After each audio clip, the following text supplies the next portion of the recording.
Les Mandjaks, ou Mandjaku qui signifie littéralement « je te dis » en leur langue, sont un peuple d'Afrique de l'Ouest avec une histoire et une culture riches distinctes.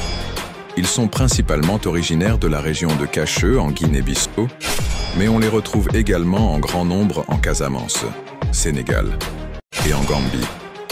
Une diaspora importante s'est également établie en France depuis le lendemain de la Seconde Guerre mondiale, particulièrement dans les régions portuaires normandes du Havre et de Rouen, à Marseille, dans les Yvelines et au Portugal entre autres. Les Mandjaks sont un groupe ethnique qui représente environ 14% de la population de la Guinée-Bissau. Ils sont également connus sous le nom de Ndiago par les Wolofs du Sénégal. Les noms de famille les plus courants chez les Mandjaks sont Babok Batia, Bagnounkoum, Benante, Bo, Kawo, Koreya, Dacosta, Datilva, Diompati, Dioku, Dole, Fiku, Komzi, Diunku, Kagal, Kalela, Katamelefer, Lelou, Lessi, Lobi, Maru, Marna, Mendi, Ndobasi, Ndongan, Ndonki, Ngodiu, Pembati, Pereira, Silva, Taku, Tiabu, Tekanyutanti, Kinte, Tiala, Tiana, Ntena, Tiangu, Upamekano, Bas, Wolu, Yankadi et Yingu. Traditionnellement, les Mandjaks sont des agriculteurs et leur économie villageoise est souvent liée à l'agriculture, notamment dans les rizières du Sud. Leur société est connue pour être très solidaire et ouverte, avec une forte capacité d'adaptation. L'histoire des Mandjaks est intrinsèquement liée à la région côtière de la Guinée-Bissau et du Sénégal, et marquée par des interactions avec les puissances coloniales européennes, notamment les Portugais. Le territoire historique des Mandjaks s'étendait entre le Rio Kacheu au nord et le Rio Mansoa au sud, en Guinée-Bissau. Cette région a été l'un des premiers points d'implantation portugaise sur les côtes de la Sénégambie méridionale, ce qui a inévitablement conduit à des frictions. Les Mandjaks furent les premiers Africains à repousser les forces occidentales participant à l'esclavage. C'était dans la première moitié du XVe siècle. En effet, l'empire colonial portugais chercha à capturer les populations locales pour les asservir. C'est sans compter sur le courage des Mandjaks, accompagnés des Serres et des Mandingues de l'Empire du Mali, qu'ils repoussèrent et battirent avec véhémence les esclavagistes portugais ayant pour chef Nuno Tristão. Ils neutralisèrent les envahisseurs à l'aide de flèches.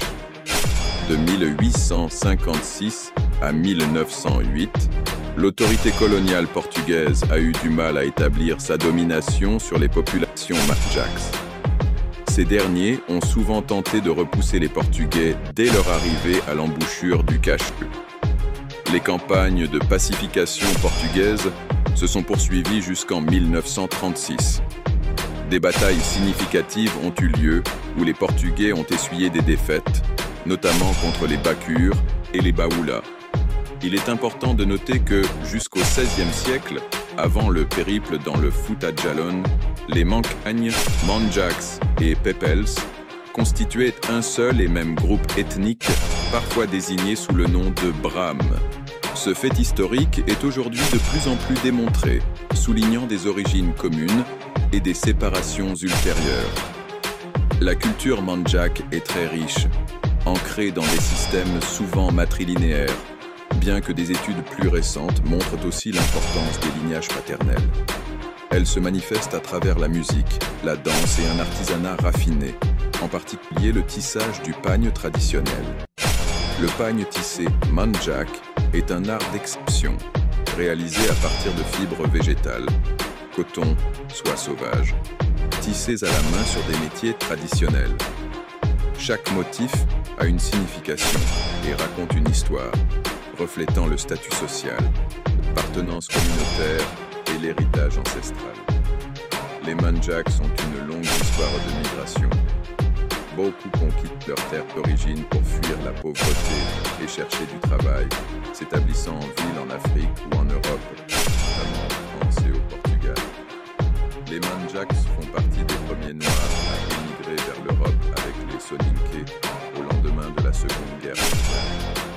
Malgré l'émigration, les liens avec le pays d'origine et la famille restée sur place sont maintenus, avec des transferts d'argent et une participation aux dépenses familiales et cérémonielles. Cela illustre un fort esprit de solidarité et d'adaptation dans les pays d'accueil. En somme, les Kumandjak est un peuple résilient et culturellement riche de l'Afrique de l'Ouest, dont l'histoire est marquée par une forte résistance aux influences extérieures et une capacité remarquable à maintenir ses traditions tout en s'adaptant aux réalités contemporaines, notamment à travers une diaspora dynamique.